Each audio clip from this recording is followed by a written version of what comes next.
Doctor పాపకి heart లో whole ఉందని చెప్పారు మేడం. సర్జరీ చేయాలి లేకుంటే బతకదు అని చెప్పారు మేడం. రేపు సర్జరీ అనగా మేడం మా భర్త అమౌంట్ నాకు కూడా చెప్పకుండా అమౌంట్ తీసుకొని వెళ్ళిపోయాడు. అమ్మ ఇట్లా బెట్టింగ్ లో పెట్టాడు, అమౌంట్ మొత్తం బెట్టింగ్ లో పోగొట్టాడు. సర్జరీ అయిన తర్వాత ఒక్కసారన్నా బిడ్డను చూసాడా, చూడలేదా? లేదు లేదు సార్. చెడు బుద్ధి ఉండేటటువంటి వాళ్ళు కాదు, కానీ ఏంటంటే అత్యాస అనేటటువంటి టార్గెట్. అక్కడ ఏదో మంత్రజాలం ఉంటుంది, ఏదో మాయ జరుగుతుంది, మంత్రం మహిమ అవుతుంది, దెబ్బకిట. ఆ 20 లక్షలు కూడా పెట్టింది మన కోసమే, మన ఫ్యూచర్ కోసమే. లక్ష్మి గ్యాంబ్లింగ్ బెట్టింగ్ చేసే వాళ్ళు అందరూ ఇదే అనుకుంటారు. సార్ ఎవరి గురించి సార్? నా బిడ్డ గురించే కదా. ఎవరి గురించి సార్?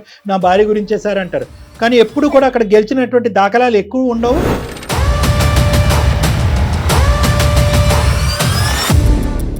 ఇంటి మొత్తం అంతా ఆస్తులు గీస్తులు అమ్ముకునే పరిస్థితి వస్తుంది. పాపకి ఏదైనా అయ్యి చనిపోయి ఉంటే నువ్వు ఎవరిని చూడడానికి వచ్చేవాడి? పాపకి ఎవరిని చూడడానికి వచ్చేవాడివా? నా భర్తకు ఒక దండం, అతను నాకు వద్దు, నేను డివోర్స్ తీసుకుందాం అనుకుంటున్నాను, నేను తీసుకునే నిర్ణయాన్ని మీరు సమర్థిస్తారా లేదా అని చెప్పి అమ్మాయి మాకు కాల్ చేసి ఒక్కసారి ఒక అవకాశం ఇచ్చి నీకు ట్రీట్మెంట్ ఇస్తే కనుక ఏమైనా బాగుపడతావేమో అని ఆస్తో నీకు చేసాం. ఎందుకంటే ఈ బెట్టింగ్ గ్యాంబ్లింగ్ అనేటటువంటిది ఒక బ్రెయిన్కి సంబంధించినటువంటి ఒక వ్యసనం లాంటిది, ఒక వ్యాధి లాంటిది. ఎందుకంటే ఓడిపోయిన ప్రతి చోట, ఓడిపోయిన చోటే గెలవాలి అనేటటువంటి ఒక పిచ్చి తాపత్రయం ఉంటుంది. ఇప్పటికైనా అది తప్పు అనే ఆలోచన వచ్చిందా? బాగా గుర్తుకొస్తుంది సార్. ప్లీజ్ సార్, మీరే ఏదో ఒకటి చెప్పేయండి సార్ లక్ష్మి చేత.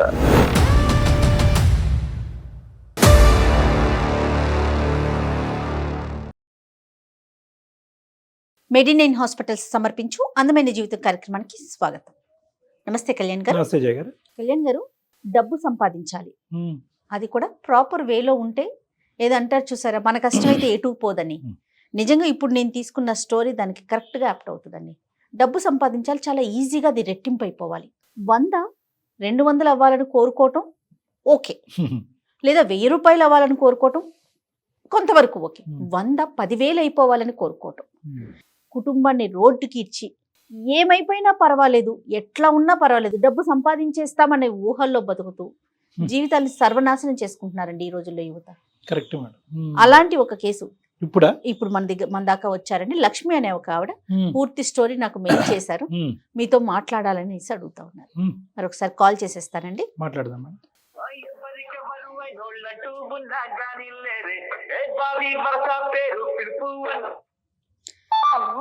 హలో లక్ష్మి గారండి?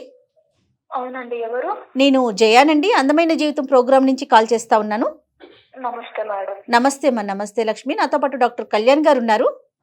ఓకే, నమస్తే సార్. ఒక్కసారి లక్ష్మి, అసలు ఏంటి మీరు అందమైన జీవితం ప్రోగ్రామ్ కి ఎందుకు మెయిల్ చేయాల్సి వచ్చింది? మీ సమస్య ఏంటో క్లియర్ గా మాట్లాడండి డాక్టర్ గారితో. Okay madam. ఓకే, ఒక్కసారి అక్కడ పెట్టండి. నమస్కారం లక్ష్మి గారు. నమస్తే సార్. ఏంటమ్మా చెప్పండి, ఎవరి గురించి మాట్లాడాలనుకున్నారు ఈరోజు? అది మా హస్బెండ్ గురించి సార్. చెప్పనన్నా, ఏంటి సమస్య? డాక్టర్ పాపకి హార్ట్ లో హోల్ ఉందని చెప్పారు మేడం. Okay okay. హోల్ ఉంది, పాపకి సర్జరీ చేయాలి లేకుంటే బతకదు అని చెప్పారు మేడం. బతకదు అని చెప్తే ఎంత సార్ డాక్టర్ గారు, ఎంత ఖర్చు అవుతుంది డాక్టర్ గారు పాప ఆపరేషన్ కంటే? 15 to 20 lakhs ఖర్చు అవుతుందమ్మా అని చెప్పారు మేడం. సర్జరీకి 15 to 20 lakhs అవుతుంది. అబ్బా.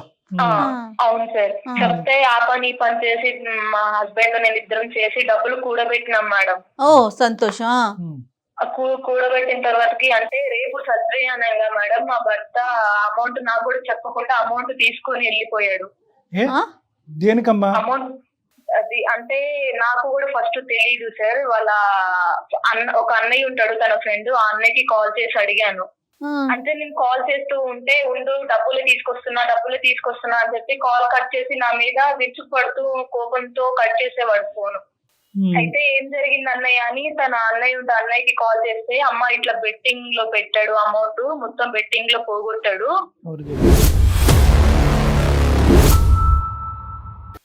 వేరే వాళ్ళ దగ్గర కూడా ఒక 10 lakhs అప్పు చేసి అవి కూడా పోగొట్టాడంట మేడం బెట్టింగ్ లో.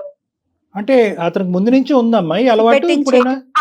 ఫస్ట్ ఫస్ట్ అంటే వెళ్ళుతుండే సార్, అంటే చిన్న చిన్న అమౌంట్, ఎక్కువ కాదు, ఒక 5,000 10,000 అట్లా. నేను అప్పుడే వద్దు వాడకని అని అప్పుడే బతంలాడి చెప్పాను సార్. అమ్మా అంటే అన్నమాట. అంటే ఈ బెట్టింగ్ ఏంటమ్మా, డైరెక్ట్ గా వెళ్తాడా, online mobile betting? Online betting sir. Online betting. అయితే వాళ్ళ ఫ్రెండ్ ఎవరో చెప్పారట, ఇట్లా 20 lakhs ఇంకా 20 lakhs వస్తే డబల్ వస్తదిరా, నా మాట విను, నన్ను నమ్ము అని చెప్పేసి తీసుకెళ్లి వాళ్ళు ఒక దగ్గర ఉండేసి ఇట్లా బెట్టింగ్ ఆన్లైన్ లో పెట్టారంట సార్. అంటే ఏంటమ్మా ఇప్పుడు బెట్టింగ్ చేసి డబ్బులు సంపాదించాలి అనేటటువంటి దానికి అంటే బాగా రిచ్ అవ్వాలి అని కోరిక, లేదంటే పాప గురించా, దేని గురించి, టార్గెట్ ఏంటి? అంటే టార్గెట్ ఉన్నంత మాత్రం బెట్టింగ్ చేయాలని నేను ప్రోత్సహించట్లే గానీ అసలు దేనికి, ఏం కావాలి అతనికి? నేను అడిగితే పాప కోసమే చేశాను, డబల్ వస్తది, మళ్ళా ఎక్కువ అమౌంట్ ఉంటే పాపను చూసుకోవడానికి మంచిగా ఉంటది అని చెప్పాడు సార్ నాతోని.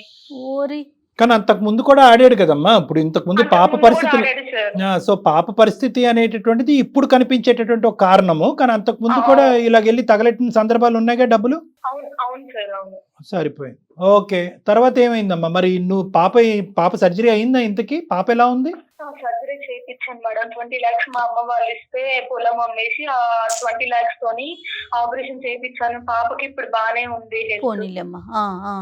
తను ఇప్పుడు కాల్ చేసి ఓకే విసిగిస్తున్నాడు, నాకు తప్పైపోయింది, నేను పాప కోసమే చేశాను కదా, పాప కోసం ప్లీజ్ నాతో మాట్లాడు, నా దగ్గరికి రా. ఎక్కడున్నావు ఇప్పుడు? నేను మా అమ్మ వాళ్ళ దగ్గర ఉన్నా మేడం. బయటకు వచ్చేసారు మీరు పాపని తీసుకొని? అంతేనండి. తీసుకొని ఆపరేషన్ అయిపోయిన తర్వాత నేను ఇంకా అక్కడికి వెళ్ళలేదు మేడం, మా ఆయన వాళ్ళ ఇంటికి. నేను మా అమ్మ వాళ్ళ ఇంటికి వచ్చేసాను మేడం. అంటే ఈ ఒక్క ఆస్పెక్ట్ తీసేస్తే రవి గారికి ఇంకేమన్నా చెడు అలవాట్లు, వ్యసనాలు ఉన్నాయమ్మా? ఇది ఒక్కటేనా? లేదు సార్, ఇది ఆన్లైన్ లో బెట్టింగ్ ఆడతారు. చాలా మంచిగా చూసుకునేవాడు సార్, చెడ్డోడేం అనట్లేదు. నేను మా పాపని నన్ను చాలా ప్రేమగా చూసుకునేవాడు. అదే ప్రేమగా చూసుకుంటున్నాడు అనే దానికి ఏంటంటే ఆ 20 లక్షలు కూడబెట్టేంత వరకు ఇద్దరు చెరిసమానంగా కష్టపడ్డారు కదమ్మా, పస్తులుండి కింద మీద పడి. సో దాన్ని బట్టే పాప అంటే, మీరంటే, కుటుంబం అంటే ఎంత ప్రేమ గౌరవం ఉంది అనేది నాకు అర్థం అవుతుంది. కానీ వెళ్ళినటువంటి విధానం దాన్ని డబుల్ చేయాలనేటటువంటిది ఆశ అత్యాశ అయింది. అదే కదా సార్, ఉన్న అమౌంట్ పెట్టి డబుల్ చేసే కంటే ఈ రోజుల్లో కష్టపడిన అమౌంట్ ఉండట్లేదు సార్, ఊరికొచ్చిన అమౌంట్. కరెక్ట్ చెప్పామమ్మా, చాలా కరెక్ట్ చెప్పారు మీరు. సో ఇప్పుడు 3 నెలలు బట్టి ఉంటున్నాయి, మామూలుగా మాటలు అవి ఉంటున్నాయమ్మా? అతను వచ్చిపోతున్నాడా? లేదు సార్, అంటే లేదు సార్, రావట్లేదు. కాల్ చేసుకుంటే నేనే మాట్లాడకుండా కట్ చేస్తున్నాను సార్. వద్దు, నీతో విసిగిపోయాను, నాకు వద్దు, ప్లీజ్ ఫోన్ చేయకు అని చెప్పేసి విడాకులు ఇచ్చేస్తాను. హాస్పిటల్కి వచ్చాడమ్మా? సర్జరీ అయిన తర్వాత ఒక్కసారన్నా బిడ్డను చూసాడా, చూడలేదా? లేదు సార్, రాలేదు సార్. రాలేదా, చూపెట్టలేదా నువ్వు?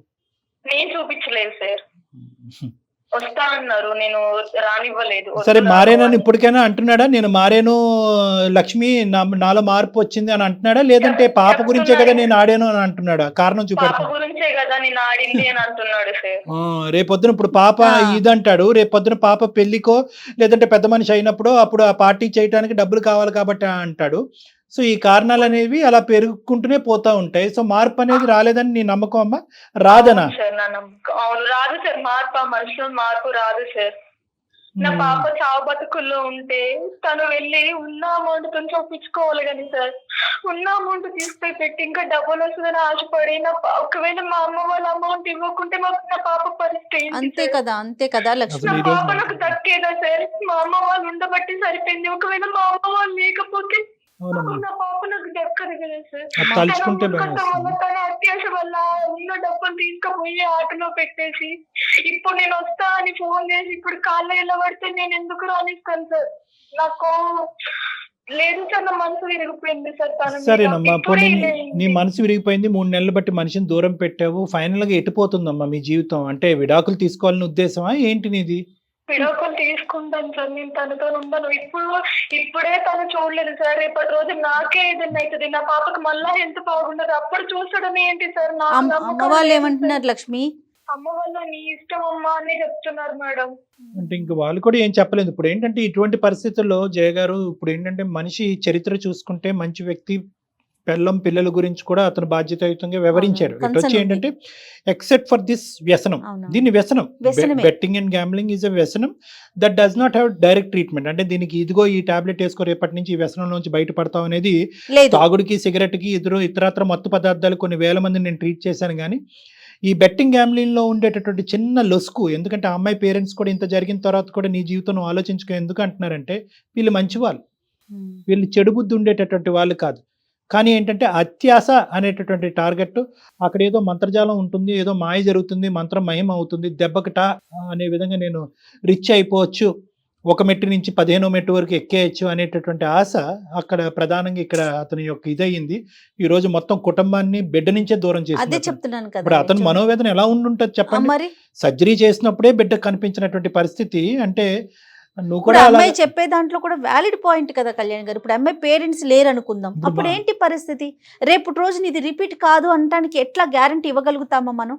అతను ఎక్కడైనా అతనిలో ఈ 25 లక్షలు పోయినాయి, 25 లక్షలు ఎంతో పోయినాయి అనే బాధ కనిపించిందమ్మా నీకు? అంటే అడపదడప నువ్వు మాట్లాడినప్పుడు అలా ఏం లేదు సార్. ఎలా అంటే నేను పాప కోసం ఎగ్గట ఆడింది, ఎక్కువ వస్తే ఇంకా అమౌంట్ డబ్బులు వస్తే పాపని మంచిగా చూసుకోవచ్చు అని చెప్పి ఆడానని చెప్తున్నారు. కానీ తప్పైపోయింది, నన్ను క్షమించు, ఒక్కసారికి నేను మళ్ళా ఎప్పుడు జీవితంలో చేయనన్న మాట రావట్లేదు. పాప అది. కోసమే ఆడానన్న మాటనే మాట్లాడుతున్నారు సార్. అదేనమ్మా. ఇప్పుడు నేను అనేది ఏంటంటేనమ్మా, ఇప్పుడు నువ్వు మాకు చేయటం వెనకతల ప్రధానమైన కారణం ఏంటంటే కనుక నేను ఈ కారణం చేత నేను విడాకులు తీసుకోవాలనుకుంటున్నాను డాక్టర్ గారు, ఇది కరెక్టా రాంగా అనేది Yes. తెలుసుకోవటం గురించా, లేదంటే ఒక్కసారి నేను తీసుకునేటటువంటి నిర్ణయం కరెక్టా రాంగా అనే దాని గురించి అతనితో మాట్లాడి చూడండి అనే దాని గురించి చేసావా? అంటే కరెక్టా రాంగ్ గా ఒకసారి అంటే అతని గురించి ఏం కాదు సార్, మిమ్మల్ని అడుగుదామని కాల్ చేశాను. నాకైతే తను మీద నమ్మకం లేదు డాక్టర్ గారు. తను నాతో ఉంటాడు, మమ్మల్ని మంచిగా చూసుకుంటాడు, మళ్ళీ బెట్టింగ్కి వెళ్ళకుండా ఉంటాడు అని చెప్పేసి నమ్మకం అయితే నాకు లేదు అతని మీద. అమ్మ ఒకటమ్మా, నేను ఇందాక కూడా మొదలు పెట్టినప్పుడు ఏంటంటే ఇది దీన్ని ఒక జబ్బు కింద వివరించాలి. ఆబ్వియస్లీ నువ్వు ఒక ప్రశ్న ఎదురుదాడిగా నాకు ఒక ప్రశ్న అడిగితే కనుక నేనేం సమాధానం చెప్పలేకపోవచ్చు. డాక్టర్ గారు మీరు ఇన్ని సలహా సూచనలు ఎప్పుడు ఇస్తున్నారు అంటే కనుక నా బిడ్డ నా చేతుల్లో ఈ రోజు ఉంది కాబట్టి మీరు ఇస్తున్నారు. ఒకప్పుడు నా బిడ్డ నాకు దక్కకపోయి ఉంటే కనుక ఇంకేమై ఉండేదని అడగచ్చు. కానీ ఈరోజు నేను అనేది ఏంటంటే నీ బిడ్డ నీ చేతుల్లోనే ఉంది. అతను కాస్త డబ్బులు తీసుకెళ్ళి ఒక వ్యసనానికి బానిసయ్యి దాంట్లోంచి డబ్బులన్నీ కూడా సర్వనాశనం చేశాడు. కానీ ఇక్కడ ఎంతైనా కూడా అతనిలో కూడా ఒక ఒక ఒక సరైనటువంటి తండ్రి అంటే అతను కూడా ఎందుకు వెళ్ళాడు, ఏదో తాగుడుకో లేదంటే ఇంకో సిగరెట్టో లేదంటే ఇంకో వ్యసనాలకో పోలేదు. ఆ డబ్బులు సంపాదించి వచ్చేటటువంటి డబ్బుల ద్వారా బిడ్డకి సర్జరీ చేయాలన్నది అంటే ఏంటంటే ఆలోచన కరెక్టే, విధానం కరెక్ట్ కాదు, హృదయం మంచిదే. నీ మాతృమూర్తిగా నువ్వెలా ఉన్నాయో ఒక పితృడి స్థానంలో అతను ఉండేటటువంటిది ఇక్కడ ఏదో న్యాయం చేయాలి అని అనుకున్నావు, బిడ్డను కాపాడాలనుకున్నావు. పగలనక రాత్రనక పస్తులుంటూ కింద మీద పడుతూ నలుగుతూ ఈ విధంగా ఉండి ఒక రూపాయి సంపాదించుకోవటం ఏంటి, ఒకే దెబ్బతో ఇలా సంపాదించేద్దాం అనేటటువంటి ఆలోచన అతని మైండ్లో తన స్నేహితులు కానీ ఇంకోళ్ళు కానీ గట్టిగా నాటుంటారు. ఫైనల్గా అతను ఏమనుకున్నాడంటే గ్యామ్లింగ్ బెట్టింగ్ చేసే వాళ్ళు అందరూ ఇదే అనుకుంటారు, సార్ ఎవరి గురించి సార్, నా బిడ్డ గురించే కదా, ఎవరి గురించి సార్, నా భార్య గురించే సార్ అంటారు. కానీ ఎప్పుడు కూడా అక్కడ గెలిచినటువంటి దాఖలాలు ఎక్కువ ఉండవు. ఇంకాస్త ఏంటంటే ఒక 100 రెట్లు అప్పులు పాలయ్యి ఇల్లు గొల్లయ్యి మొత్తం అంతా ఆస్తులు గీస్తులు అమ్ముకునే పరిస్థితి వస్తుంది మరి. సో ఇక్కడ కూడా అదే పరిస్థితి. కానీ నేనేమంటున్నానంటేనమ్మా, ఇప్పటికీ అతను ఒప్పుకోవట్లేదు అనేది ఒక నిజమైతే కనుక, ఎందుకు అంటే కనుక అతను చేసేటటువంటి కారణం ఇక్కడ బలంగా చూపెడుతున్నారు, నా బిడ్డ గురించే కదా అని చెప్పి. ఇది ఒక వ్యసనం, ఇది ఎంత కాదనుకున్నా కూడా వ్యక్తిత్వపరమైనటువంటి లోపం కాదు, ఇది ఒక వ్యసనం, ఇది ఒక వ్యాధి. దానికి సంబంధించినటువంటి ట్రీట్మెంట్ ఇస్తే కనుక మిగతా ఏ అంశాన్ని నువ్వు ఇక్కడ పరిగణలోకి తీసుకున్నా కూడా అన్ని అంశాల్లో కూడా మా ఆయన కరెక్టేనండి చాలా రెస్పాన్సిబుల్ అని అంటున్నాం. అంటే 99% కరెక్ట్గా ఉన్న వ్యక్తి 1% బ్యాడ్గా ఉన్నాడు. ఎటొచ్చి ఏంటంటే ఈ 1% నువ్వు ఎందుకు యాక్సెప్ట్ చేయలేకపోతున్నావు అంటే కనుక ఒక కళ నీ కాన్స్టెంట్గా నీ బ్రెయిన్లో తిరుగుతుంది. అంటే సరైనటువంటి సమయంలో నాకు కావాల్సినటువంటి డబ్బులు రాకపోతే కనుక బిడ్డ లేనటువంటి తల్లిగా నేను ఉండిపోయి ఉండేదాన్ని కదా, చేజేట్లలో నా బిడ్డను పోగొట్టుకునే దానిగా ఉండిపోతాను అనే కళ నీ వెనకాతల తిరగటం వల్ల ఈరోజు ఆ పరిస్థితి కాస్త నీ భర్త మొహంలో కనిపించడం వల్ల అతను నీ ఇంటి దరిదాపుల్లోకి తీసుకురాలేకపోతున్నావు. అంతే కదమ్మా. కానీ నేనేమంటానంటేనమ్మా, ఈరోజు అతనికి తగలవలసినటువంటి బాధ ఓకే, పశ్చాత్తాపం పొందట్లేదు ఇప్పటికీ కూడా బిడ్డ గురించే అంటే కనుక అది నిజమే, బిడ్డ గురించే పోయాడు. ఆ డబ్బులు తీసుకెళ్ళి ఒకప్పుడు గెలిచుంటే కనుక ఆ డబ్బులతో మీ కష్టం బిడ్డ కష్టం పైకి ఎత్తేద్దాం అనేటటువంటి ఉద్దేశంతో వెళ్ళాడు కాబట్టి అతను అనేటటువంటి మాటలో ఎటువంటి అవాస్తవం లేదు. కానీ ఒక 3 నుంచి 6 నెలల వరకు సర్జరీ అయినటువంటి బిడ్డను హాస్పిటల్లో కూడా చూడకుండా, ఆ బిడ్డ మొహం కూడా చూడకుండా, బిడ్డను దరిదాపుల్లోకి రాకుండా నువ్వు దూరం పెట్టే చూడు, అతనికి సరైనటువంటి పనిష్మెంట్ ఆల్రెడీ తగిలింది అన్నట్టుగా నాకు అనిపిస్తుంది. అంటే నేను నిర్ణయం తీసుకోమనట్లేదు, ఫైనల్గా నీ నిర్ణయం నీదే. నేనేమంటానంటే ఒక్కసారి అతనితో మాట్లాడి ఈ వ్యసనం నుంచి అతన్ని బయటకు తీసుకొచ్చేటటువంటి మార్గం ఏమన్నా ఉంటుందా అనేది ఒకసారి మనం అసెస్ చేసుకుందాం. ఎందుకంటే రేపొద్దున ఆ బిడ్డ పెద్దది అవుతుంది, అమ్మ నాన్న ఎందుకు వదిలేసావమ్మా అని నిన్ను అడుగుతుంది. అమ్మ నాన్న వ్యసనాన్ని బారిన పడ్డాడమ్మా, 25 లక్షలు 20 లక్షలు ఇంట్లో దొంగతనం చేసో పట్టుకెళ్ళిపోయాడమ్మా అంటే కనుక అదేంటమ్మా నాన్న అంత పెద్ద దొంగ అని నీ బిడ్డ అడుగుతుంది. తర్వాత ఇంకో మాట అంటది, ఎందుకు తీసుకెళ్ళాడమ్మా అంటది పాప, నీ సర్జరీ గురించే తీసుకెళ్ళాడమ్మా అంటే కనుక అప్పుడు ఆ పాప యొక్క మానసిక పరిస్థితి ఎలా ఉంటుందంటే దొంగతనం చేసినందుకు తండ్రి కాదు అన్నట్టు ట్రీట్ చేయడం కరెక్టా, లేదంటే నా హార్ట్ గురించే దొంగతనం చేసి డబ్బులు పోగొట్టుకున్నటువంటి నా తండ్రిని ఒక తండ్రిగా స్వీకరించాలా అనే డైలమాలో ఒక అమ్మాయి వెళ్ళిపోతుంది. సో ఇక్కడ ఏంటంటే మీరు తీసుకోబోయేటటువంటి నిర్ణయం త్రీ ఫ్యాక్టర్స్ మీద ఉంటుంది. ఒకటి, ఇది వ్యక్తిత్వమా వ్యసనమా. నెంబర్ 2, ఈ వ్యసనంకి ఏమైనా ట్రీట్మెంట్ ఉందా, నాగోటి వాళ్ళు దీన్ని ఏమైనా ట్రీట్ చేయగలరా. నెంబర్ 2. నెంబర్ 3, ఒకప్పుడు ఈ కారణం చేత నేను భర్తను దూరం చేసుకుంటే నేను తీసుకునేటటువంటి నిర్ణయాన్ని మా తల్లిదండ్రులు హర్షించొచ్చేమో కానీ పెరిగి పెద్ద అయినటువంటి నా బిడ్డ హర్షిస్తుందా, యాక్సెప్ట్ చేస్తుందా అనేటటువంటి 3 ఫ్యాక్టర్స్ బట్టి నువ్వు డైవర్స్ ఇవ్వాలా వద్దా లేదా అనేది నువ్వు నిర్ణయం తీసుకోవాలమ్మా. అయితే డాక్టర్ గారు ఏమంటున్నారు, ఒక్కసారి మాట్లాడదాం అనేది డాక్టర్ గారు ఆలోచన, అంతేనా కళ్యాణ్ అంతే గారు? మేడం. ఏమంటారమ్మా లక్ష్మి? నాకైతే నమ్మకం లేదు మేడం తను మారుతాడు అని. రేపటి రోజున మళ్ళీ తను వెళ్ళడానికి గ్యారంటీ ఏముంది మేడం? ఇప్పటి వరకు ఏంటంటే నువ్వు ఒక బయట ప్రయత్నం అనేది చేయలేదు. అంటే ఏంటంటే ఇదేదో ఒక అలవాటు, ఒక వ్యక్తిత్వంలో ఉన్న లోపం కిందే భావించే కానీ ఇది ఒక వ్యసనం అనేటటువంటి ఒక జబ్బు. దీనికి సరైనటువంటి సమయంలో సరైనటువంటి వ్యక్తుల ద్వారా కౌన్సిలింగ్ ట్రీట్మెంట్ ఇస్తే కనుక బహుశా ఈ వ్యాధి అతనిలోంచి తొలగిపోయి ఒక మంచి మనిషి అవుతాడనే ఆలోచన నీకు రాలే. సో ఇప్పటి వరకు నువ్వు ఎన్నిసార్లు క్షమించటం అనేది ఒక వేరే విషయం. ఇప్పుడు మా యొక్క సపోర్ట్ తీసుకుంటూ అతన్ని ఇంకో యాంగిల్లో మనం ట్రీట్ చేసి నీ ముందు నిలబెట్టడం అనేది వేరే విషయం అమ్మా. నాకైతే నమ్మకం లేదు సార్, మీరు చెప్తున్నారు కాబట్టి ఒకసారి ప్రయత్నిస్తాను సార్. సరే అమ్మా, సరే అమ్మా. ఒకసారి కాల్ చేయండి, మేము లేము అన్నట్లుగానే ఒకసారి మాట్లాడండి, తర్వాత డాక్టర్ గారు నేను ఉన్నానన్న విషయం చెప్పండి. ఓకే లక్ష్మి? సరేనండి.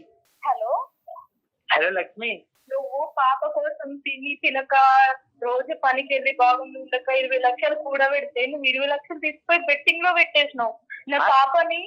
నా పాపకు ఆపరేషన్ అయితే కనీసం నువ్వు ఆ రోజు ఆపరేషన్ అయిన రోజు కూడా రాలేదు. ఆ 20 లక్షలు కూడా పెట్టింది మన కోసమే, మన ఫ్యూచర్ కోసమే లక్ష్మి.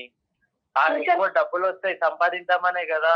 నాకు తప్ప ఇంకెవరు ఉన్నారు? మీ ఇద్దరిని చూసుకోవడానికే కదా నేను. నువ్వు కష్టపడి సంపాదించేది ఉండే, నువ్వు బెట్టింగ్ లో పెడితే డబ్బులు వస్తాయని నువ్వు ఎట్లా నమ్మి పాప జీవితాన్ని పనంగా పెట్టి నువ్వు 20 లక్షలు తీసుకుని బెట్టింగ్ పెట్టి ఆడతావు రవి నువ్వు? అంటే ఆ టైంలో తోచలేదు. ఏం తోచలేదు రవి నీకు? పాప ప్రాణం కంటే నీకు బెట్టింగే ఎక్కువైందా రవి నీకు? ఆ బెట్టింగ్ అయితే డబ్బులు వస్తే మనం హ్యాపీగా ఉంటామనే లక్ష్మి. ఏం హ్యాపీ రవి? మనం కష్టపడి ఒక్క పూట తిన్నదని హ్యాపీగానే ఉంటాం రవి. పాప కోసం కదా రవి ఇన్ని రోజులు ఇన్ని సంవత్సరాలు కష్టపడి డబ్బులు కూడా పెట్టింది. ఒక్క నిమిషంలోనే నువ్వు 20 లక్షలు పోగొట్టినావు రవి. ఇన్ని సంవత్సరాల నుండి కష్టపడిన డబ్బులన్నీ. అది తప్పైంది లక్ష్మి. అలా నీకు ఆడేటప్పుడు కూడా పాప గుర్తుకు రాలేదా రవి? ఇది నా పాప కోసం దాచిపెట్టిన మనీ ఆపరేషన్ కోసం నేను చెయ్యపోతే నా పాప నాకు దక్కుతుందో లేదు అన్న నీకు ఒక్కసారి కూడా ఆలోచన రాలేదా రవి? పాప కోసం నీ కోసం నా కోసం అని మాట్లాడుతున్నావు రవి నువ్వు. ఒకవేళ పాపకి ఏదైనా అయ్యి చనిపోయి ఉంటే నువ్వు ఎవరిని చూడడానికి వచ్చేవాడి? పాపకి ఎవరిని చూడడానికి వచ్చేవాడివా? నీకు నాకెవరిని చూడడానికి వచ్చేవాడివా? అది కాదు నాన్న, నాకు అర్థమవుతుంది నువ్వు అన్నదంతా కరెక్టే. కాకపోతే నేను ఏం చేసినా నీ గురించి పాప కోసమే కదరా. ఆ రోజు కూడా నేను తీసుకెళ్ళింది డబ్బులు పాపని బతికించుకుందామని, పాప లైఫ్ బాగా చేద్దామనే కదా తీసుకెళ్ళాను రా. నేను కావాలని ఏం తప్పు చేయలేదురా. ఆ రోజు ఆ డబ్బులు పోయిన తర్వాత నాకు వస్తే నువ్వేమంటావు అని చెప్పి భయంతో నా మొహం చూపించలేకపోయినా అవ్వా. భయంతో ముఖం చూపలేకపోయినట్టున్నావు. 20 లక్షలు తీసుకుపోయినావు, అవి ఆన్లైన్ లో బెట్టింగ్ లో పెట్టేసినావు. మళ్ళీ వేరే వాళ్ళ దగ్గర 10 lakhs అప్పు చేసినావు, అవి ఆన్లైన్ లో పెట్టేసినావు. అవి పెట్టకుండా ఆ 10 lakhs తీసుకొని నా దగ్గరకు వచ్చి ఇట్లా ఆడాను, ఇట్లా పోయినాయి లక్ష్మి సారీ అని చెప్పేసి ఆ 10 lakhs ఇచ్చినా కానీ అది కాదురా. అది తీసుకెళ్ళాను. ఫస్ట్ ఒక 10,000 పెట్టగానే ఒక 50,000 వచ్చేసాయి. అలానే కకృతి పోయి మొత్తం పెట్టేశారు లక్ష్మి. రవి నా పేరు డాక్టర్ కళ్యాణ్ చక్రవర్తి. నేను సుమన్ టీవీ అందమైన జీవితం దగ్గర నుంచి మాట్లాడుతున్నాను, అనే ప్రోగ్రామ్ నుంచి మాట్లాడుతున్నాను. నాతో పాటు మన హోస్ట్ జయ గారు కూడా ఉన్నారు. అయితే ఏంటంటే ఇప్పుడు ఈ రోజు మీ మీ భార్య గారు నేను జీవితానికి సంబంధించినటువంటి ఒక పెద్ద నిర్ణయం తీసుకోబోతున్నానండి. పదే పదే అవకాశాలు ఇచ్చినటువంటి నా భర్త పదే పదే తప్పులు చేస్తున్నాడు. ఈ రోజు నా పాప ప్రాణాలు పోయే పరిస్థితి వరకు వచ్చింది కాబట్టి నేను ఈ నిర్ణయం తప్ప ఇంకో నిర్ణయం తీసుకోవడానికి రెడీగా లేను. నా భర్తకు ఒక దండం, అతను నాకు వద్దు, నేను డివోర్స్ తీసుకుందాం అనుకుంటున్నాను. నేను తీసుకునే నిర్ణయాన్ని మీరు సమర్థిస్తారా లేదా అని చెప్పి అమ్మాయి మాకు కాల్ చేసింది. Yes. మాకు కావాలని ఏ తప్పు చేయలేదు సార్. తను ఏదైనా నా పాప నా ఫ్యామిలీ అంతా హ్యాపీగా ఉంటదని నేను వెళ్ళి బెట్టింగ్ ఆడాను సార్. అదొక వ్యసనంలో తయారైపోయింది సార్. కానీ నాకు Yes. నా పాప నా భార్య కావాలి సార్. అంటే నాన్న చూడు, నేను ఇందాక కూడా ఈ కార్యక్రమం మొదలైనటువంటి మొదట్లో నేను ఒకటే చెప్పాను, ఆన్లైన్ బెట్టింగ్ గ్యాంబ్లింగ్ ఆడేటటువంటి వాళ్ళ యొక్క మనసు అందరిది కూడా వాళ్ళు ఏదంటే దుర్మార్గులో దుష్టులో లేదంటే మూర్ఖత్వంతో ఉండేటటువంటి వాళ్ళు కాదు, బాగా తెలివైనటువంటి వాళ్ళు, జీవితంలో విలువలు తెలిసినటువంటి వాళ్ళు, బాధ్యతాయుతంగా ఉండేటటువంటి వాళ్ళే ఏదో ఒక తెలియనటువంటి ఒక బలహీనమైనటువంటి క్షణంలో తొందరగా పైకి ఎదుగుదాం అనేటటువంటి ఆలోచనతో ఈ రోజువారీ కష్టం వద్దు, ఇందులోంచి ఈ గండం నుంచి ఇప్పుడు ఒక్క దెబ్బతో గట్టెక్కేస్తే కనుక జీవితాంతం దినదిన గండం నూరేళ్ళ ఆయుష్ అన్నట్టు ఉండదు కదా అని చెప్పి దిగినటువంటి వాళ్ళే. అంటే 10 రూపాయలు వస్తే కనుక సంబరపడిపోతారు, పక్కన పోయేటటువంటి 100 రూపాయల గురించి ఆలోచించరు. Yes. 10 రూపాయలు వచ్చింది కదా, 100 రూపాయలు లాగే 100 రూపాయలు పోతే పోయింది, 10 లక్షల రూపాయలు అవుతుంది అని చెప్పి అనేటటువంటి ఉద్దేశంతో వాళ్ళ యొక్క అదృష్టాన్ని పదే పదే పరీక్షించుకుంటారు.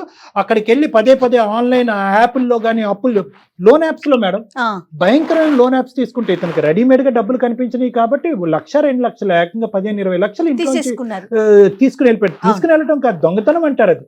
నీ ఇంట్లో నీ డబ్బులు అయినా కూడా అది దొంగతనమే, అంతే కదా కళ్యాణ్ గారు? నేను వెళ్ళేవని కాదు సార్, ఎప్పుడు ఫోన్ యాడ్స్ అవి ఇవి చూస్తూనే ఉన్నాను. వాళ్ళు వెంటనే వాళ్ళు లక్షాధికారులు కోటీశ్వర్లు అయిపోతున్నారు.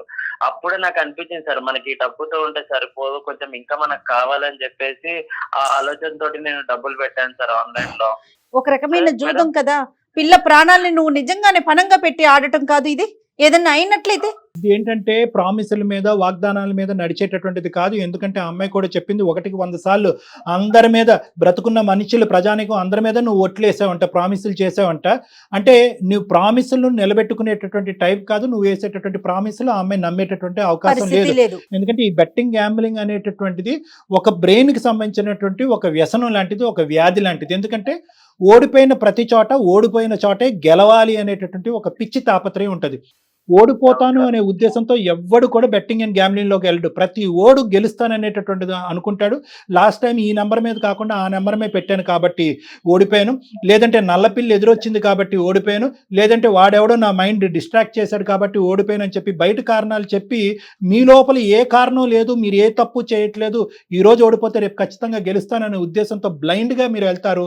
అందరి కళ్ళు గప్పుతారు, ఎవరు సలహా తీసుకోరు, ఓడిపోయి మొత్తం ఇంటిల్లపాది అందరూ మునిగిపోతున్నా కూడా ఇంకా అందులోనే కొట్టుకుపోతారు. కాదు డాక్టర్ గారు, ఒకవేళ ఓడిపోతామేమో అనే ఆలోచన అసలు వీళ్ళకి రాదా ఈ బెట్టింగ్ లో కూర్చునే? అంటే ఎప్పుడు వస్తుందంటే మేడం, ఓడిపోయిన ఇప్పుడు వచ్చింది చూడండి, ఇప్పుడు అర్థం పశ్చాత్తాపం వచ్చింది, ఎప్పుడైతే భార్య దూరం అయిపోయింది, పిల్ల దూరం అయిపోయింది, జీవితం అంతా ఏకాకి అయిపోయింది, ఇటువంటి పరిస్థితుల్లో పశ్చాత్తాపం వస్తుంది, అరే ఇదేంటని. అలాగే చాలా మంది బెట్టింగ్ గ్యాంబ్లింగ్ చేసేటటువంటి వాళ్ళు డబ్బులు పోయిన తర్వాత విపరీతంగా కుంగిపోతారు. ఎందుకు ఈ జీవితం, చచ్చిపోతే బాగుందని అనుకుంటారు. ఎప్పుడైతే కనుక అప్పు తీరిపోతుందో మళ్ళీ కొత్త ఆలోచన వస్తుంది, అరే ఇదేంటి మళ్ళీ. చెప్పు రవి. లేదు సార్, ఈసారి నమ్మమని చెప్పండి సార్, నేను మళ్ళీ వెళ్ళాను సార్ బెట్టింగ్ జోన్. నానా ఇప్పుడు ఆ అమ్మాయిని నమ్ము అని చెప్పడానికి మేము ఎవరయ్యా? నువ్వు మాట్లాడాలి, నీ భార్య. మేము పెళ్లి చేసావా? మీ పెళ్లి, నువ్వు ఆ అమ్మాయితో మాట్లాడు, నువ్వు ఏం చెప్పాలనుకుంటున్నావు, అమ్మాయి కన్విన్స్ అవుతుందో లేదో చూడు. ఫస్ట్ నువ్వు చెప్పవలసింది ఏంటంటే కనుక పిల్ల గురించే చేశాను కదా, నీ గురించే చేశాను కదా, ఇటువంటి మాటలు ఆపేసాయి. నీకు ఒక వ్యసనం ఉంది, ఆ వ్యసనం బారిన నువ్వు పడ్డావు, అదొక జబ్బు, ఈ జబ్బు నుంచి నన్ను విముక్తి పొందించండి అని అడుక్కుంటే వాళ్ళ వేళ పడితే ఆ అమ్మాయి ఏదైనా ఆలోచించాను. ఎప్పటికీ కూడా నువ్వు చేసినటువంటి పనిని నువ్వు సమర్థించుకుంటూ నువ్వు ఎలా ప్రామిసులు అడుగుతావు? మారిపోతానని నేను చాలా సార్లు చెప్పాను సార్, నమ్మకం లేదంటుంది సార్. నీ ఇందాకటి నుంచి నేను జయ గారు చెప్పేది ఏంటి అంటే కనుక పిల్లని బతికించుకోవాలి, తొందరగా ఆపరేషన్ చేయాలి, డబ్బులు సంపాదించాలన్న ఆలోచన కరెక్టే, కానీ వెళ్ళినటువంటి దారి తప్పు. వెళ్ళినటువంటి దారి ఏంటంటే అత్యాశకు పోయావు, ఇప్పుడు దురాశ దుఃఖమునికి చేయటం అన్నట్టుగా ఇప్పుడు అందరు ఇంటిల్లపాది కుటుంబం విచ్ఛిన్నం అయిపోతుంది. ఒక్కసారి ఒక అవకాశం ఇచ్చి నీకు ట్రీట్మెంట్ ఇస్తే కనుక ఏమైనా బాగుపడతావేమో అని ఆశతో నీకు చేసావు. అయితే ఏంటంటే నువ్వేంటంటే మహానుభావుడివి, ఆ కారణం చేత ఆడానండి, ఈ కారణం చేత ఆడానండి, నేను దేవుణ్ణి అంటున్నావు. నువ్వు 1 సంవత్సరం తర్వాత మళ్ళీ ఆడవని నమ్మకం ఎలా ఉంటది లక్ష్మికి? నేను ఆడాను సార్, అది నా ఫ్రెండ్ కి నేను చెప్తే ఇందులో పెడితే డబ్బులు ఎక్కువ వస్తాయని చెప్పి. సరే మాకు చెప్పడం కాదు, నువ్వు లక్ష్మితో మాట్లాడయ్యా, మాట్లాడండి ఒకసారి. నువ్వు లక్ష్మితో మాట్లాడయ్యా. ప్లీజ్ ఒక్కసారి నమ్మా ప్లీజే, ఇంకోసారి ఫోన్ నేను ఆ బెట్టింగ్ ఏం ఆడను. ఎన్నిసార్లు చెప్తారా వీళ్ళ నా మీద వచ్చేసిన పాప మీద వచ్చేసిన.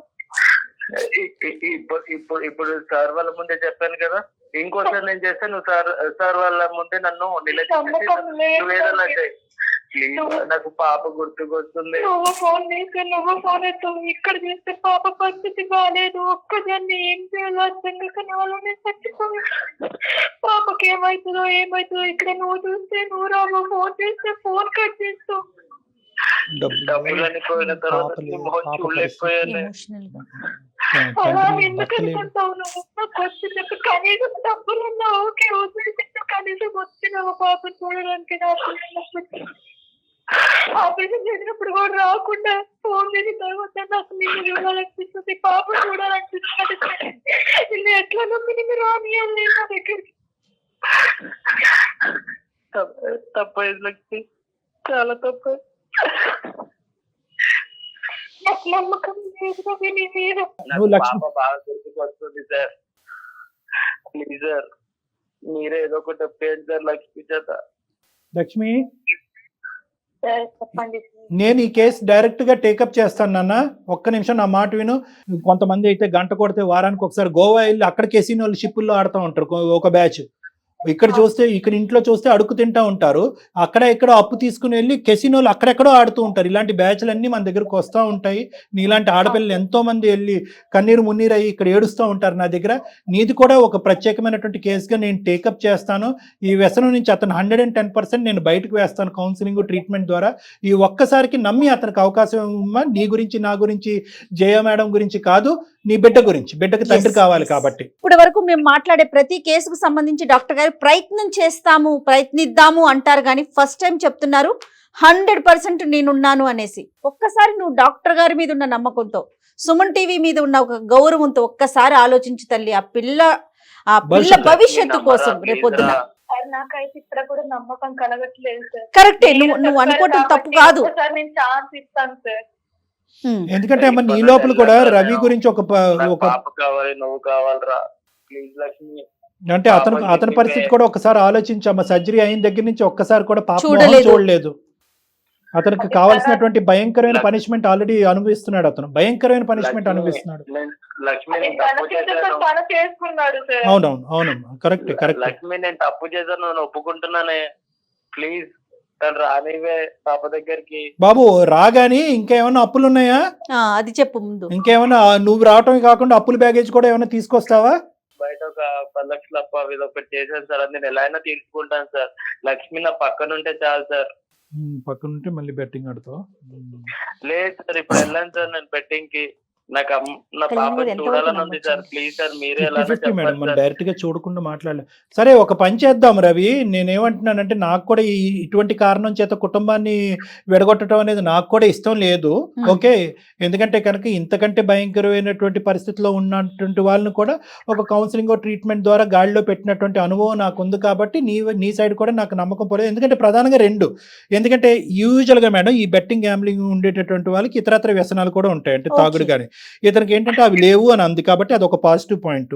రెండోది ఏంటంటే ఇతనికి తగలవలసిన దెబ్బ ఆల్రెడీ తగిలింది. బిడ్డ బతుకుతుందా చనిపోతుందా, సర్జరీ ఎక్కడో అవుతుంది, ఆపరేషన్ ముందు బిడ్డను చూడలేదు, ఆపరేషన్ తర్వాత బిడ్డను చూడలేదు, ఆపరేషన్ అయిన 3 నెలల తర్వాత బిడ్డను చూడలేదు. ఇదే కళ బహుశా జీవితాంతం ఉంటే కనుక అతని పరిస్థితి ఏంటి అనేటటువంటి అతనికి ఇప్పుడు బాగా చురకు అంటుకుంది. సో అది ఒకటి. రెండోది. మూడోది ఏంటంటే కనుక చాలా ముఖ్యమైనటువంటి అంశము, స్టార్టింగ్ లో బిడ్డ గురించి అనేటటువంటి అన్న ఈ వ్యక్తి ఈరోజు ఇది ఒక వ్యసనం సార్, నాకు ట్రీట్మెంట్ ఇవ్వండి, నేను మీ దగ్గరికి వస్తాను, భార్య పిల్లలు. సో ఈ 3 కారణాలు ఉన్నాయి కాబట్టి లక్ష్మి బహుశా ఇతను మారటానికి చాలా అవకాశాలు ఉన్నాయి అనేటటువంటిది ఒక నమ్మకం. ఇది ఒక ఆఖరి అవకాశం. నేను కౌన్సిలింగ్ ట్రీట్మెంట్ ఇచ్చిన తర్వాత ఇప్పుడు చేసినటువంటి దాంట్లో 0.1% తప్పు చేసినా కూడా నువ్వు ఇప్పుడు మా కాల్ కలపక ముందు తీసుకున్నటువంటి నిర్ణయాన్ని మేమందరం మూకుమ్మడిగా అందరూ సమర్థిస్తాం, మేమందరం నీ వెన్నంటూ ఉంటాం. కానీ ఒక్క అవకాశం ఇవ్వు లక్ష్మి పాపం అతనికి. సార్ నేను హాస్పిటల్ కి ఎందుకు రాలేదంటే సార్, ఆ టైంకి నా దగ్గర డబ్బులన్నీ పోయినాయి సార్, నా మొహం నా భార్యకి చూపించలేకపోయాను సార్, అందుకే రాలేదు సార్. ఇప్పటికైనా పశ్చాత్తాపడుతున్నారా మీరు? పిల్ల కోసం చేశాను, భార్య కోసం చేశాను, అప్పులు తీర్చడం కోసం చేశాను కాదు, ఇప్పటికైనా అది తప్పు అనే ఆలోచన వచ్చిందా? నన్ను క్షమించమని అడుగుతున్నాను మేడం. నీకు నా తప్పు కాదమ్మా రవి మీకు మీరు చేసిన పని తప్పు అనే ఆలోచన వచ్చిందా అదే అడుగుతున్నా నేను డాక్టర్ గారు. తప్పే మేడం అది. నేను ఒకటే చెప్తాను నాన్న. లక్షాధికారిని అయిపోతాను. అదే అందరూ ఒక గొర్రెలు బందలాగా అందరూ ఒక గొర్రె వెనకతలో ఒక గొర్రె మీరు వెళ్తా ఉంటారు. ఇది చాలా కామన్. ఎందుకంటే ఒక సింపుల్ ఎగ్జాంపుల్ నాన్న, 25 years బట్టి నేను ఈ ప్రొఫెషన్ లో ఉన్నాను మేడం. ఒక్కడు కూడా నేను ఇది ఆడి బాగుపడ్డాను అనేది నేను వినలేదు, చూడలేదు మేడం. కానీ ప్రతి వాడు గెలిచినట్టుగానే, ఎందుకంటే వాళ్ళు ఏంటంటే వీళ్ళకి వ్యాలే అని ఒకటి ఉంటుంది, అంటే ఒక పర్స్ ఉంటుంది అనమాట. వాడు ఏం చేస్తా ఉంటాడంటే ఆ బెట్టింగ్ వాడు 1000 రూపాయలు వేయటం, 10,000 వేయటం, 15,000 ఆశ చూపిస్తాడు. వీళ్ళు ఏంటంటే ఎంత వచ్చిందిరా అంటే 15,000 వస్తుంది. ఆ 15,000 ఇటు జోబులోని లేదు, చెక్కులో లేవు, బ్యాంకులో లేవు, ఒక పాకెట్ లో ఉంటాయి. అది చూసి వీళ్ళు సంబరపడతా ఉంటారు. ఆ 15,000 వచ్చేసినాయి అని అనుకుంటా ఉంటారు. కాదు, ఆ 15,000 వీళ్ళు కాదు, వీళ్ళు ఏం చేస్తారంటే ఆ 15,000 తీసుకెళ్లి పెడతారు, 15 లక్షలు పోతారు. సో ఇదంతా కూడా ఏంటంటే జిమ్మిక్ మేడం. వాడు గవర్నమెంట్ కూడా నాకు అనిపిస్తోందండి, గవర్నమెంట్ కూడా కొంచెం యాక్షన్ తీసుకొని ఇలాంటి ఆన్లైన్ బెట్టింగ్స్ మీద ఏదైనా కఠినంగా చర్యలు తీసుకుంటే బాగుండండి. ఎన్ని జీవితాలు నాశనం అయిపోతా ఉన్నాయండి. ఒకటి మేడం, అదొకటి మీరు చెప్పింది. రెండోది ఏంటంటే కనుక రవిలాగా నేనెందుకు చేయట్లేదు, మీరెందుకు చేయట్లేదు చెప్తున్నాను నేను. ఎందుకంటే కష్టాన్ని నమ్ముకుని బతికేవాడు ఎప్పుడు షార్ట్ కట్లు 100% అండి. ఇది ఒకటి. రెండోది. మూడోది ఏంటంటే కనుక సింపుల్ లాజిక్. రవి లాంటి ఎవరైతే బెట్టింగ్ గ్యాంబ్లింగ్ ఆడి అదే జీవితం అదే అనుకుని సర్వనాశనం అయిపోయి కుటుంబాలు మొత్తం అంతా కూడా నట్టేట్టు మునిగిపోతున్నారో వాళ్ళందరికీ నేను ఒకటే అంట, ఆ బెట్టింగ్ గ్యాంబ్లింగ్ వెబ్సైట్ పెట్టుకున్నవాడు మిమ్మల్ని బాగు చేద్దామని అది పెట్టుకున్నాడా, వాడు బాగుపడదామని ఉన్నాడా? మీకే లక్షలు ఇస్తే కనుక వాడు పిల్లలకి వాడేం పెట్టుకుంటాడు? కాబట్టి దయచేసి ఏంటంటే ఇది ఒక భయంకరమైనటువంటి చేప కింద నీటిలాగా పెరిగిపోతున్నటువంటి ఒక తప్పుడు దోవలో గవర్నమెంట్ కూడా అరికట్టలేనటువంటి ఒక భయంకరమైనటువంటి ఒక వ్యాపారం. ఇందులో ఏంటంటే సామాన్య ప్రజలు మునిగిపోతూ ఉంటారు. డబ్బులు ఉన్నవాడు ఎలాగన్నా బతుకుతాడు, కానీ సామాన్య ప్రజలు మునిగిపోతారు. మా మాట విను, ఒక్కసారి మా మీద నమ్మకంతో ఒక్కసారి నువ్వు అవకాశం ఇవ్వు. మీదైతే నాకు నమ్మకం లేదు. అది కూడా డాక్టర్ గారి దగ్గరికి వెళ్ళిన తర్వాతకే నేను ఏదైనా అప్పుడు డిసిషన్ తీసుకుంటా. అప్పుడు దాకా నేను ఎలాంటి డిసిషన్ తీసుకోను. నిన్నైతే నమ్మను కాక నమ్మను. నేను నా మీద వదిలేసే లక్ష్మి, నేను చెప్తున్నాను కదా, నాకెంతో నమ్మకం ఉంటే కనుక నేను ఈ ప్రామిస్ మీకు చెయ్యను కదా. నేను ప్రామిస్ చేస్తున్నాను అంటే కనుక ఖచ్చితంగా నేను మార్చేటటువంటి ప్రయత్నం చేస్తాను. వర్స్ట్ కమ్ సినారియో మనిషి ఎలాగే ఉంటే కనుక నువ్వు తీసుకోవాల్సిన నిర్ణయం నువ్వు అప్పుడు కూడా తీసుకోవచ్చు. రవి వింటున్నావా? చాలా చాలా సీరియస్ గా చెప్తున్నాము. డాక్టర్ గారు కూడా ఎప్పుడు ఇంత భరోసా ఇవ్వరు. కేవలం ఆ పాపని దృష్టిలో పెట్టుకొని మాత్రమే డాక్టర్ గారు ఈ డెసిషన్ కి వచ్చారు. నువ్వు చాలా జాగ్రత్తగా ఉండాలి ఇక్కడ నుంచి. రైట్, ఇద్దరు కలిసి ఒకసారి రండి అమ్మా. Right right. కళ్యాణ్ గారు ఏంటి పరిస్థితి? కళ్యాణ్ గారు అమ్మా ఒక్క ప్రయత్నం ఇందులో చేయాలమ్మా. ఎందుకంటే నేను అన్నాను కదా, వాళ్ళ కౌన్సిలింగ్, ఆ అబ్బాయి ఇప్పుడు వరకు ఆడింది ఒక ఎత్తు, ఇప్పుడు ఆడి పరిస్థితులను అర్థం చేసుకోవటం అనేది ఒక ఎత్తు. ఇప్పుడు ఏంటంటే ఇంకోసారి ఆడితే కనుక పిల్లలు మొత్తం కుటుంబమే లేకుండా పోతుంది అనేది అతను గట్టిగా అర్థమైంది. కాబట్టి ఈ మార్పు పెర్మనెంట్ అని నేను అనుకుంటున్నాను. దాంతో పాటు మన సహాయ సహకారాలు. కానీ కళ్యాణ్ గారు, ఈ బెట్టింగ్ యాప్స్ కూడా చాలా మందిని, యువతని ముఖ్యంగా చాలా అట్రాక్ట్ చేసే విధంగా కనిపిస్తూ ఉంటాయండి. మనం ఒక్కసారి ఫోన్ ఆన్ చేస్తే రీల్స్లో కానీ వీటిలో చూస్తే ఒక్కొక్కటి నేను ఇంత సంపాదించేసాను అంత సంపాదించేసానని, కానీ ఆ విజువల్స్ చూస్తే అంటే అట్రాక్ట్ చేసే విధంగానే కనిపిస్తా ఉన్నాయి కదా. అది కూడా పాపం ఇల్లు అంటే దాని వైపు వెళ్ళటానికి అవకాశం ఉంటుందంటారా? ఉంటుంది మేడం. వాళ్ళు ఏంటంటే ప్రత్యేకంగా ఆ విజువల్స్ ఏంటంటే ఇలాంటి వాళ్ళని క్యాచ్ చేయడం గురించి ఆ విజువల్స్ అనేవి అట్రాక్ట్గా ప్రిపేర్ చేస్తారు. అంటే డబ్బులు అనేటటువంటిది మీరు 10 నోట్లు పెట్టుకుని చేతిలో తిరుగుతుంటే మా దగ్గర చూడండి 1000 నోట్లు ఉన్నాయన్నది చూపెడతారు. కానీ ఆ కింద నుండే డిస్క్రిప్షన్ కూడా వాళ్ళు దయచేసి గమనించాలి. ఎందుకంటే వాళ్ళు క్లియర్ కట్గా ఇది ఒక వ్యసనం కింద మారేదానికి అవకాశం ఉంటుంది. ఆలోచించి రెస్పాన్సిబుల్గా ఆడటం ఇంపార్టెంట్ అని అంటారు. అవి చిన్న చిన్న అక్షరాల్లో మైక్రోస్కోప్ ఇలా భూతద్దంలో చూసినా కనబడదు. కానీ కాబట్టి ఏంటంటే ఎవరు విశ్లేషణ శక్తి వాళ్ళ పరిస్థితులు బట్టి ఆలోచించి చేయవలసిన అవసరం ఉంది. ఎందుకంటే ఈ యాప్లు కానీ ఈ వెబ్సైట్లు కానీ వాళ్ళు బతకటం గురించి క్రియేట్ చేసినవే కానీ మీరు బ్రతకటం గురించి మీ కుటుంబాన్ని పోషించడం గురించి కాదు. మీరు బాధ్యతాయుతంగా వ్యవహరించవలసినటువంటి అవసరం ఉంది. ఎందుకంటే ఈరోజు గెలుస్తాను అనుకునేటటువంటిది ప్రధానమైనటువంటి ఓవర్ కాన్ఫిడెన్స్. అవునండి. ఆ ఓవర్ కాన్ఫిడెన్స్ అనేది తగ్గించుకుని ఎప్పుడు కూడా కృషితో నాస్తి దుర్భిక్షం అనేటటువంటిది, అంటే మీరు కృషి అనేటటువంటిది పెట్టండి, ప్రతిరోజు కష్టపడండి. సంపాదనకి జీవితానికి షార్ట్ కట్లు అంటే ఉండవు అనేది ప్రధానంగా ఈ బెట్టింగ్ గ్యాంబ్లింగ్ బారిన పడినటువంటి ఆలోచన ఉండే వాళ్ళు అర్థం చేసుకోవాల్సిన అవసరం. రైట్ కళ్యాణ్ గారు, నమస్తే. నమస్తే.